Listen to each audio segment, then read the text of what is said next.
Bienvenue dans Les Volontaires. C'est le podcast qui part à la rencontre de celles et ceux qui participent à la recherche médicale de l'INSERM. L'INSERM, c'est le seul organisme de recherche public entièrement dédié à la santé humaine. Je suis Chandru Kumar, journaliste, docteur en neurosciences. Dans cet épisode, je suis à Dijon. Je vais à la rencontre de personnes qui contribuent à une étude originale. Elle fait appel à une technologie qu'on voit d'habitude dans le monde du cinéma et des effets spéciaux. Ce sont des caméras infrarouges, donc qui émettent des infrarouges qui vont être reflétés par les petits marqueurs et qui vont nous permettre de suivre la cinématique, ce que j'appelle la cinématique, la réalisation des mouvements. L'objectif est de décrypter nos mouvements pour réussir à anticiper l'apparition de maladies neurodégénératives. Mais parce qu'il ne faut jamais perdre de vue que la science, c'est avant tout une aventure humaine, on va s'intéresser à une étude transgénérationnelle puisqu'elle rassemble des personnes jeunes. Bonjour, je m'appelle Stéphane, j'ai 23 ans, bientôt 24. Et des personnes avec plus de sagesse. Je m'appelle Geneviève, j'ai presque 74 ans. 2 volontaires qui contribuent à cette étude digne d'Hollywood. Tu peux te mettre en place derrière la ligne rouge, donc choisis un écartement de pied qui te semble confortable. Ainsi que Robin Mathieu et France Mouret, scientifiques au laboratoire Cognition, Action et Plasticité Sensorimotrice. Donc pour faire beaucoup plus simple, on l'appellera le labo CAPS. Allez, on y va. Donc à chaque clic, il se lève, il se baisse. Il se lève, il se baisse. Et je vais m'arrêter là parce que ça dure 3 minutes.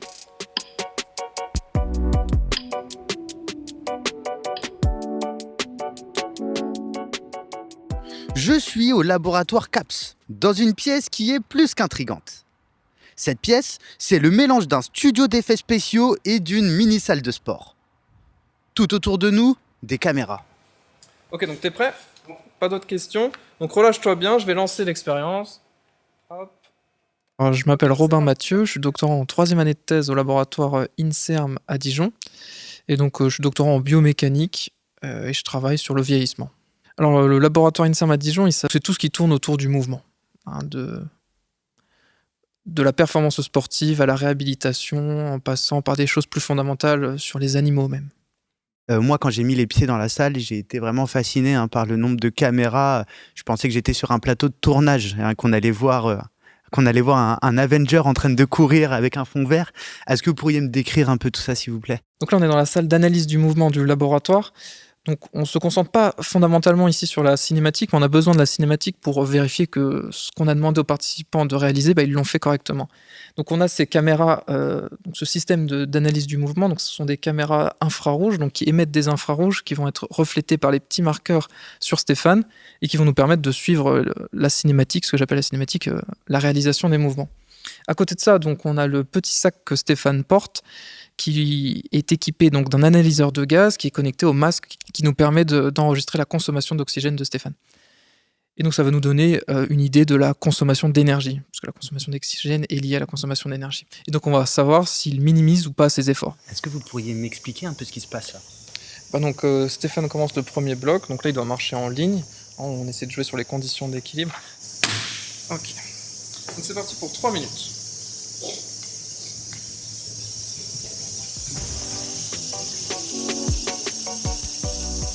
Alors, l'idée du protocole de cette expérience, c'est d'étudier du coup l'effet du vieillissement sur la motricité.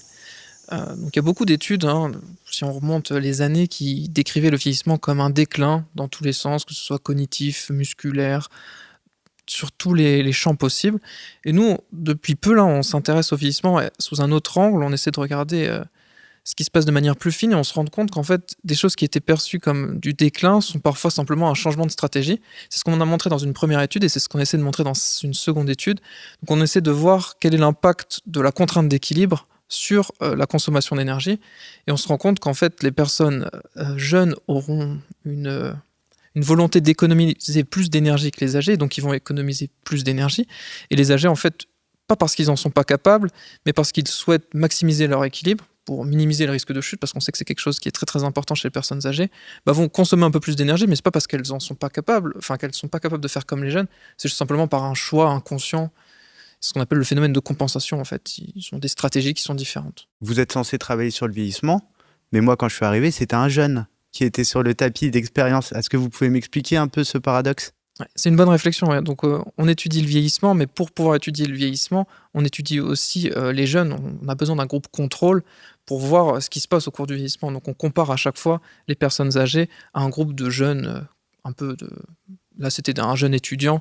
Donc, c'est des personnes de moins de 30 ans qu'on compare à des gens de plus de 65 ans. Je m'appelle Stéphane, je suis en Dust 2 à l'Université de Bourgogne à l'UFR STAPS. Est-ce que ce type d'expérience, c'est nouveau pour vous ? Est-ce que c'est une expérience que vous avez déjà vécue ? Non, je n'avais jamais fait une expérience sur l'analyse de mouvement, c'est la première fois. Et alors, ça vous plaît ? Ouais, c'était sympa. C'est sympa. En plus, on verra après avec la reconstitution, mais c'est sympa de voir comment on marche. Comme tout à l'heure, j'ai dit, il n'y a personne qui nous torture. J'ai jamais non plus rencontré encore de scientifiques vraiment pas sympas, qui parlent pas aux participants et tout. À chaque fois, ils sont dispo, ils discutent, ils restent avec nous. C'est pour nous motiver aussi dans le truc, donc non, c'est cool. Parce que moi, je me mets à la place d'un volontaire. On a déjà beaucoup de choses à faire dans la vie. En vrai, les études, dans votre cas, les activités, les loisirs, les proches. Est-ce qu'en venant, vous vous dites, vas-y, quand même, un peu la flemme et tout, j'ai l'impression d'être en cours, de me taper une galère ? Ou est-ce que plutôt vous êtes content de venir et motivé ? Non, je suis content de venir et motivé. De toute façon, sinon, je viendrais pas. Enfin, sauf si on m'y oblige, mais vu que je suis volontaire, j'y vais avec le bon état d'esprit en me disant, je vais découvrir une nouvelle expérience, une nouvelle personne, ça va être cool. Et du coup, on discute. Et puis même, c'est intéressant de savoir à quoi sert l'expérience après, vraiment ce qu'il analyse, ce qu'il regarde. Donc, c'est toujours sympa. Ok, donc on a fini le deuxième bloc, Stéphane.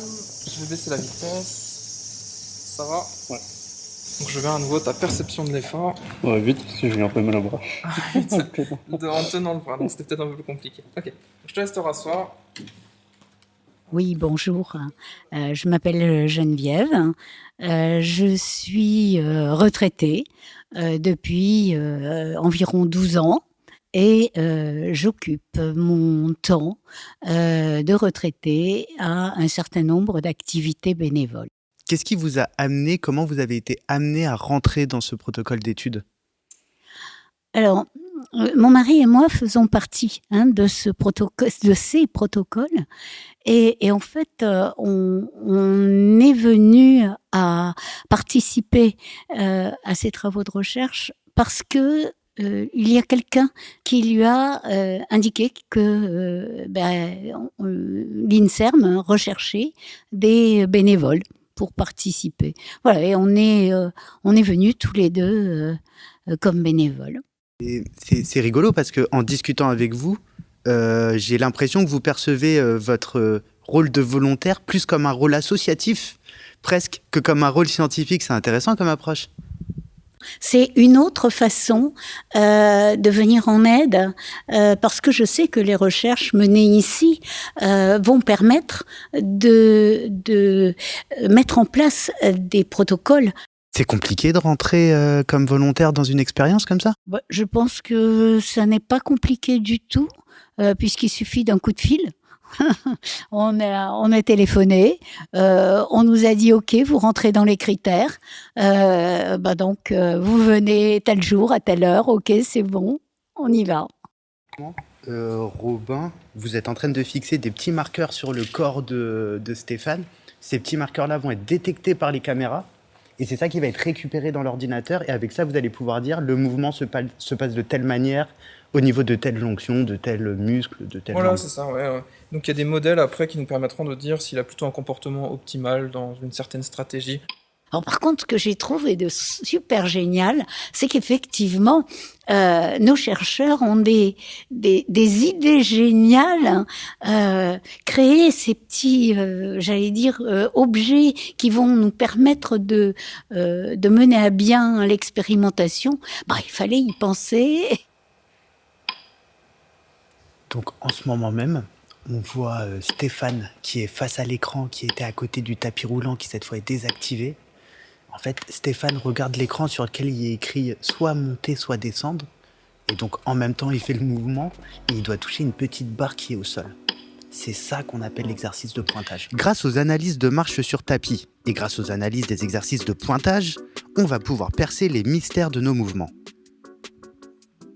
Bonjour, je suis France Mouret, je suis professeure des universités ici dans ce laboratoire CAPS à Dijon et je suis actuellement professeure émérite. Qu'est-ce que ça signifie, professeur émérite ? C'est une manière élégante de dire qu'on a passé l'âge de la retraite. Vieillir, ça commence tôt, c'est vrai, sans que ce soit une maladie. Et notre organisme, en quelque sorte, perd, c'est vrai, certaines capacités, mais en même temps, et on a toute raison de penser que c'est comme ça, s'adapte à ces pertes et va développer un certain nombre de choses. Et donc, il n'y a pas un jour où on se réveille vieux, mais progressivement un processus auquel on s'adapte à devenir un peu plus vieux. Qu'est-ce que vous appelez s'adapter au temps qui passe ? Eh bien, c'est justement le sujet général de nos recherches. C'est-à-dire que souvent, on a travaillé en ce qui concerne le focus du mouvement, qui est notre travail à nous. On a travaillé chez le jeune, on a développé des modèles, des connaissances, etc. Puis un jour, on s'est mis à travailler sur le vieillissement, mais sous l'angle justement de la maladie, Parkinson ou autre. Et nous avons pensé qu'il y avait un vide scientifique entre ces deux aspects, entre ces deux volets. Et ce que l'on fait aujourd'hui, c'est justement d'essayer de comprendre comment finalement on vieillit, comment on s'adapte au vieillissement et comment on développe, et c'est une hypothèse mais qui paraît de plus en plus confirmée quand même, comment on développe des compensations face aux pertes liées au vieillissement. Toujours dans le focus qui est le nôtre, c'est-à-dire celui du mouvement. Est-ce qu'on pourrait imaginer, du coup, à travers vos études et les suites qu'il pourrait y avoir, peut-être une contribution au diagnostic précoce ? Alors l'idée, effectivement, est là, c'est d'arriver à trouver quasiment presque des marqueurs, des indices de la modification du contrôle moteur précocement chez des gens qui sont diagnostiqués pour des maladies de type Alzheimer, dont on avait au départ surtout l'idée que c'était des maladies purement cognitives, maladies de la mémoire. Et donc, contribuer à un diagnostic précoce dans l'idée de pouvoir accompagner en particulier ces personnes au plan des activités physiques, c'est évidemment un de nos objectifs. Ça va ? Ouais, ça va, ouais. Donc là, on a 2 ordinateurs. Le premier, et on regarde la consommation d'énergie. Donc en fait, c'est le volume d'O2 que tu as ici. Et donc on peut voir les différents blocs. Donc là, il y avait 3 blocs de marche lente, 3 blocs de marche rapide et 3 blocs de pointage vers le sol. On voit que le pointage vers le sol, ça demande un petit peu plus d'énergie. Tu l'as senti. Ici, on a la cinématique, du coup. Tac. Quand tu augmentes la contrainte d'équilibre, tu fais exploser la consommation d'énergie. Et pour l'instant, ce qu'on voit chez les âgés, c'est que ça explose en fait. Quand tu augmentes la contrainte d'équilibre, tu fais exploser la consommation d'énergie. En fait, ils changent de stratégie au fur et à mesure et ils sont dans une stratégie qui est vraiment à minimiser le risque de chute quand ils sont loin de la cible. Et donc, ils minimisent plus du tout leur effort comme toi, tu peux le faire. Voilà. Et donc en fait, ça montre que quand les personnes âgées, elles sont capables de créer des patterns optimaux, on l'a montré dans d'autres études, mais parfois elles font juste un choix différent pour minimiser le risque de chute. Donc c'est pas forcément qu'elles en sont pas capables, quoi. Souvent on dit il y a du déclin dans tous les sens, donc elles sont plus capables de faire quoi que ce soit. En fait, elles en sont capables, c'est juste qu'elles décident autre chose. C'est inconscient. Donc c'est la conclusion principale de l'étude pour l'instant. Mais bon, il reste des participants à inclure. Pour l'instant, 17 volontaires de chaque groupe ont réalisé l'expérience. Autrement dit, 34 personnes ont déjà fait le test sur le tapis. Il en reste plus que 6 et ils espèrent pouvoir faire ces dernières expériences dans les mois qui viennent. J'ai passé une super journée à Dijon. Non seulement les rencontres que j'y ai faites étaient incroyables, mais en plus ce qui m'a fasciné, c'est de voir les jeunes et les anciens ensemble pour faire avancer la science. À très vite pour de nouvelles rencontres scientifiques avec les volontaires. Merci d'avoir écouté cet épisode consacré aux volontaires qui participent à la recherche sur l'évolution des stratégies de mouvement au cours du vieillissement. Les volontaires, c'est un podcast de l'INSERM produit par Maison K-Prod. À bientôt pour de nouvelles aventures et de nouvelles études en recherche médicale. Et si vous avez aimé cet épisode, n'hésitez pas à vous abonner et à le partager autour de vous. Et si vous le pouvez, pensez à nous mettre 5 étoiles sur votre appli, ça nous aide vraiment.